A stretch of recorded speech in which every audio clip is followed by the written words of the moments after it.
We moved to Oakland, me, my mother, and my sister. And with exception to a couple years after college, I've been in Oakland since I was the age of 2. When I bought this house, I was thinking about ways to get some additional income, and I knew that I couldn't afford a duplex. But I was like, wouldn't it be cool to get one of these tiny houses and rent it out? Now, before my son was born, my thinking was, I'm gonna live in a tiny house and just rent out my house so that can pay my mortgage, and I got student loans and all these other things. I found a tiny house for sale, and I modified my property, and I went out and I got it, and it got pretty popular, so much that I did a haunted house here in my driveway, but it also included the tiny house tour. From there, I was like, can I get another tiny house? My business is called Tiny Oakland. Dignity and power, y'all. It's B from EBPREC's Displacement Avoidance Project, and we've been working to bring resources to our neighbors in deep East Oakland that address housing insecurity. When we're exploring questions about offering solutions to the housing crisis, is it fair to assume ADUs and tiny homes are a good option? In this episode, we're talking to folks we've met in our work who share their stories and expertise. So an accessory dwelling unit is a separate unit that's attached to one's principal property, either in their backyard or in their garage, which is usually anywhere from 200 to 400 square feet, known as granny flats, different than possible tiny homes or sheds because it's on a foundation, it can't move away. After a long period of time in 2014, I started looking for a home. I mean, it was very expensive at that time, so I kind of kept coming to find a home that was in my price range. I knew as a single father raising 3 kids that the idea of having a 30-year mortgage at the time that I purchased a home when I was 43, it didn't add up. I was going to have to find another way to supplement income, or else I just would never be able to retire or lose my home at some point. The other factor was knowing the housing prices and rent are so expensive in the Bay Area. Where are my children going to go after they graduate or after they go to college? One of the last pieces of that was also my own mother. If she ever needed a place to live and I needed to help house her, where would that be? So there was multiple reasons for me to purchase a place that at the time I thought I would be able to build an ADU. I always knew that I would need to find a property that allowed me to do that. Whether it's to generate additional income or ensure housing for loved ones, ADUs and tiny homes can and do offer valuable options to homeowners when they can figure out the financing. RNHS runs the Keys to Equity program, an ADU initiative that was created by the City of Oakland. Keys to Equity provides reliable resources and support to homeowners who are building ADU. Ms. Beasely joins in the discussion of ADUs and tiny homes in terms of both their rewards and pitfalls. When we think about solving and creating solutions for housing, it sounds good, but then implementation tends to be the challenge. Many lenders were using the equity, either a refinance or a home equity line to support, building an accessory dwelling unit. And that is okay if a person has a surplus of funds to help offset the cost. An accessory dwelling unit can be anywhere from $150,000 to $300,000, depending on size and scope of that accessory dwelling unit. Most people's equity may be right at the cusp of that, but that doesn't include pre-development costs and the other things that go along with it. Roughly my ADU from beginning to end, and that includes architectural plans, engineering plans, permitting, and furnished, right? Because I decided to do more short-term to make it available. Where are you going to buy a home or that type of space in the Bay Area for $250,000? I started the process 3 years after I purchased the house, and finished building it in 2020, 3 years after I started the process. The tiny houses on wheels were considered blights.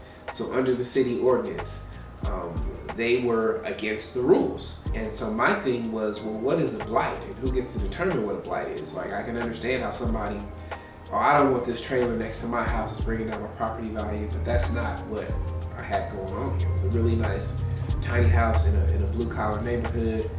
And when I got the next tiny house, I designed it in a way that I wanted to get people's attention, and I wanted to tell my story. Because my mortgage was now accounted for from renting out the first tiny house. And I was like, okay, how good does it feel to have eliminated my biggest bill? I no longer have to think about that because I got this tiny house for $33,000. I rent it out, it covers my home equity line of credit loan and my mortgage. And I'm like, can I do this again? So now we have 2 tiny houses on my property. They fit like a glove. I'm not removing any inventory from the housing market. The way I was able to maximize that, I wanted to not only host travelers, I also wanted to show people how I did it and teach them how I did it. I don't have $800,000 to go out and buy a duplex, but I do have, the credit and the equity to go and get this tiny house for $33,000. And also knowing that all I needed was a pickup truck and I hitched it. Like, that's how easy it was. The second tiny house, I wasn't able to get a pickup truck, so I got a U-Haul and hitched it to the U-Haul and brought it back. This is actually affordable, it's easy. So I'm gonna call this Tiny Oakland. I wanna host people in my tiny houses on this small property, and this was never about, making boatloads of money, because I'm not wealthy, I'm not, swimming in cash. It was more so about, eliminating the stress associated with my bills and my loans. Ansel went with tiny homes as an affordable solution to increasing his space. The biggest difference between ADUs and tiny homes is that ADUs are on a foundation while tiny homes are on trailers with wheels. Tiny homes are considered personal property instead of real property like ADUs, so buying a tiny home won't change your property value and the permitting process is different. The space of an ADU can be much larger. The cost of a tiny home is upward from $20,000 to $30,000, while an ADU will run between $150,000 and $450,000. Joel's ADU process was different than Ansel's buying and installing his tiny homes. Now let's hear more important information to know when building or buying on a small scale. My personal space that I created is about 950 square feet, and it was a very unique building on the side of a hill. And every step of that process was very tedious for my scenario.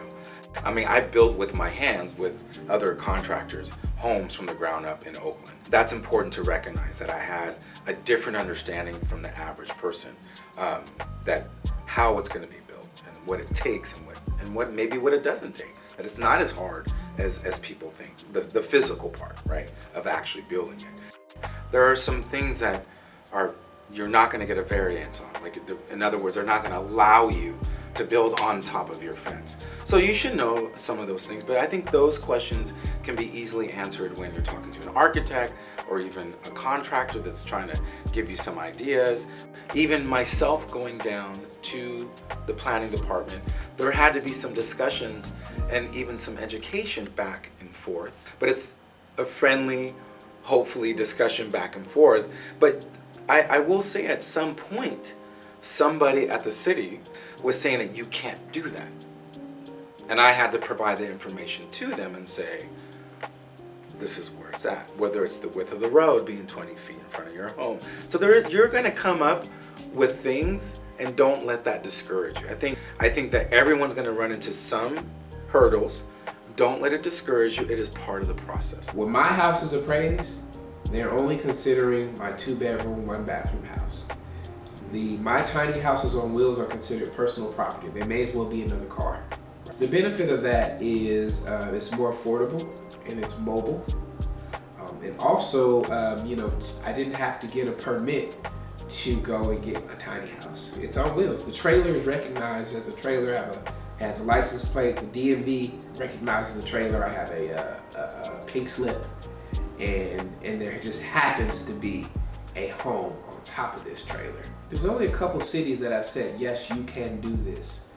Fresno, Oakland, and a couple others. A lot of cities have not taken any stance on what Oakland calls a vehicular residential facility, a VRF, an RV, tiny house on wheels. And so there's rules on like an RV park, what you can do there. But my tiny houses on wheels are different.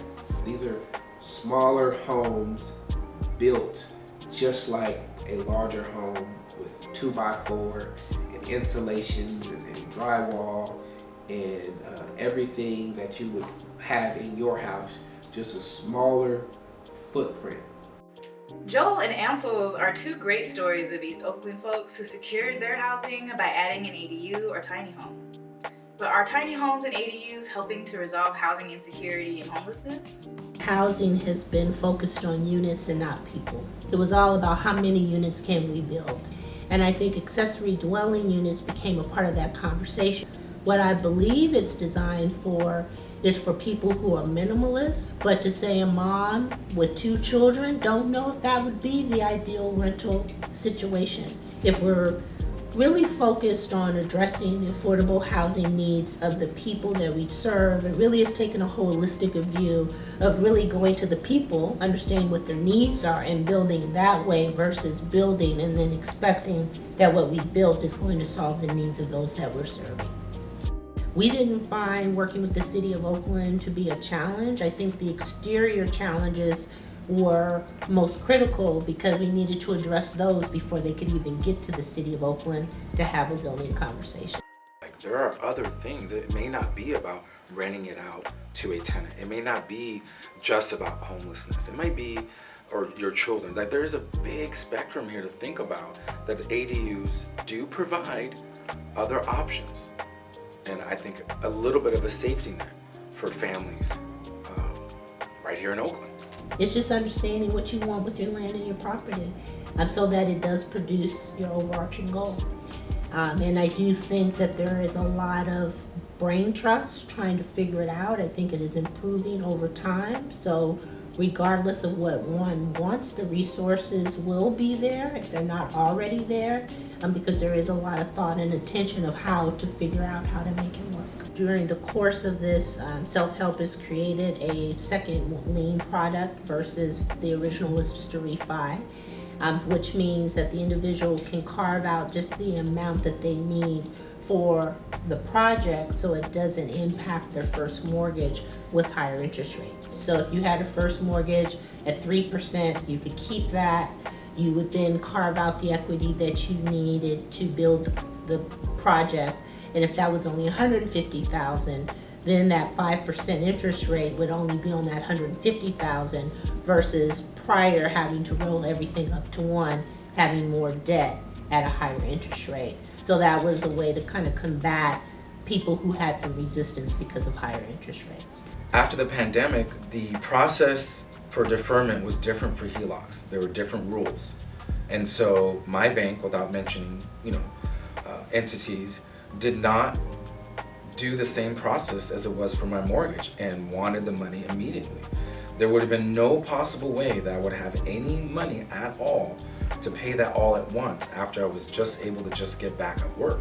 I had just started work a few months before this default letter went out, and the only money that I had a feeling that I was gonna have to put aside for a little while was the money from the ADU. Without that money, my home would have went into default and foreclosure. Imagine how many people could have stayed put if there was an opportunity, for them to get a tiny house in Oakland. So tiny Oakland is grown to be a tourist destination in an area that does not attract a lot of tourists. Sometimes, you don't ask for permission. You can ask for forgiveness, but also you can be the catalyst for change. Indeed, tiny homes and ADUs have catalyzed huge changes for Ansel and Joel, and we hope that they can for many more Black and brown homeowners and tenants in East Oakland.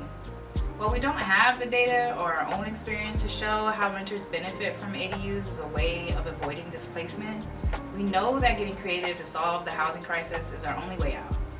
If you'd like to learn more about ADUs and tiny homes, visit the link in the description.